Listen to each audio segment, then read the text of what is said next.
جناح الذل من الرحمہ وقر رب ارحمہما کما ربیانی صغیرا، یہ سارا والدین کا پروٹوکول بتایا جا رہا ہے کہ جب وہ تیرے ساتھ سختی کریں تو نے اف بھی نہیں کرنی، جھڑکنا بھی نہیں، ان کے سامنے عاجزی کا دامن پھیلا، اور جب یہ سختی کریں تو تو نے ان کو جواب دینے کی بجائے مجھے کہنا ہے اے رب ان پر اس طرح رحم کر جس طرح میں چھوٹا تھا انہوں نے مجھ پہ رحم کیا۔ سبحان اللہ۔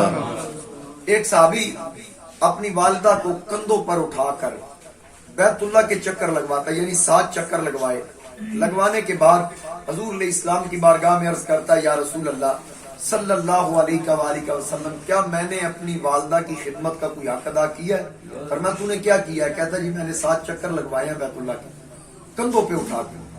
میرے آقا کریم علیہ السلام نے ارشاد فرمایا کہ اگر تو 100 سال بھی صرف ماں کو اٹھا کے چکر ہی لگواتا رہا بیت اللہ کے، پھر مجھ سے پوچھ کہ میں نے کوئی حق ادا کیا ہے، تو آگے سے میں تجھے بتاؤں گا تو نے ایک رات کی خدمت کا حق بھی ادا کیا۔ اس قدر میرے مصطفیٰ کریم علیہ السلام نے تلقین فرمائی، میرے اللہ نے وصیت فرمائی وَوَصَّيْنَا الْإِنسَانَ بِوَالِدَيْهِ إِحْسَانًا، اور قرآن کریم کے اندر 2 مقامات پہ، مختلف مقامات پہ، ایک مقام پہ فرمایا امہ وہنن علی وہن امہ کرہم ووضعتہ کرہا، یعنی خاص کر ماں کے لیے تلقین کی گئی کہ جس نے تکلیف در تکلیف تجھے اپنے پیٹ میں رکھا۔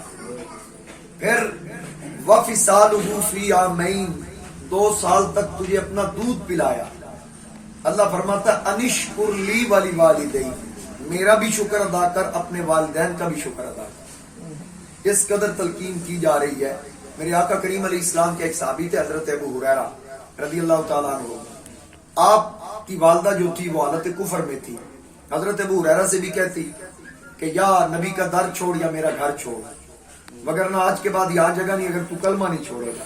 حضرت ابو ہریرہ نے کہا نہیں، مجھے آج تک رسول اللہ نے نہیں کہا اپنی ماں کو چھوڑ، جبکہ آپ حالت کفر میں ہیں، تو آپ کیوں کہتی ہیں کہ رسول کریم علیہ السلام کو چھوڑ دوں؟ ماں نے دھکے دے کے نکال دیا۔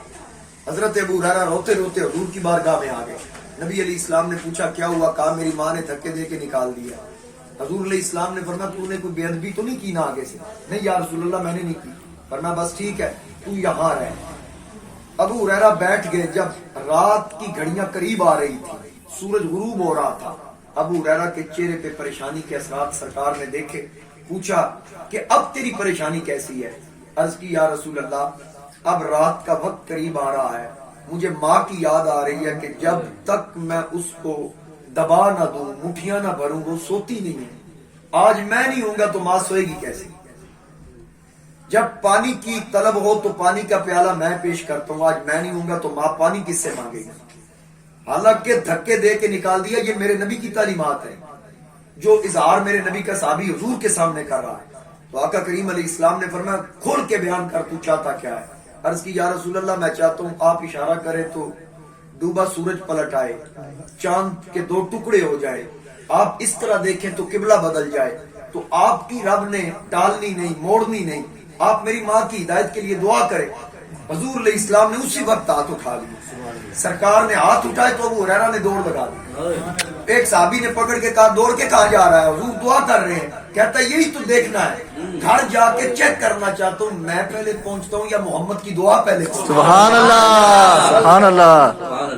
تو جس وقت اپنے گھر کی گلی میں پہنچے تو پانی چل رہا تھا، محسوس کیا کہ شاید والدہ غسل کر رہی ہے، کفر کی مٹی دھو رہی ہے، تو دروازے پہ دستک دی۔ وہ ماں جس نے دھکے دے کے نکالا تھا اندر سے پوچھتی ہے کون ہے دروازے پہ؟ کہا امی تیرا بیٹا ابو ہریرہ۔ تو وہ ماں جس نے دھکے دیے وہ کہتی ہے کہ تیری ماں ان رستوں پہ قربان جائے جس رستوں سے تو چل کے آیا ہے۔ پھر ماتھا بھی چوما، کہا امی مجھے تو کلمہ پڑھنے نہیں دیا اور کلمے کی وجہ سے دھکے دے کے نکال دیا، اب میں محسوس کر رہا ہوں آپ کے لبوں پہ میرے نبی کا کلمہ ہے۔ کہا بیٹا ادھر سے دعا کروا کے آ رہا ہے، یہاں پوچھتا ہے کلمہ کیسے پڑھ رہا ہے؟ تو پتہ یہ چلا کہ میرے مصطفیٰ کریم علیہ السلام کی محبت بھی اس کے ساتھ ہے جو ماں باپ کا باادب ہے۔ انسان نمازیں پڑھے، سجدے کرے، زکاتیں دے، خیراتیں کرے، جتنے بھی عمل کر لے یہ کرنے چاہیے، لیکن ماں باپ ناراض ہوں، پھر آئے جی قاضی صاحب کسی پیر کا بتائیں، میں اس سے دعا کروانا چاہتا ہوں، میرا کاروبار ٹھیک نہیں۔ تیرا پہلا مرشد تو تیری ماں باپ ہے، اگر وہ ناراض ہے تو کسی پیر کی دعا میں کیا اثر ہوگا تیرے لیے؟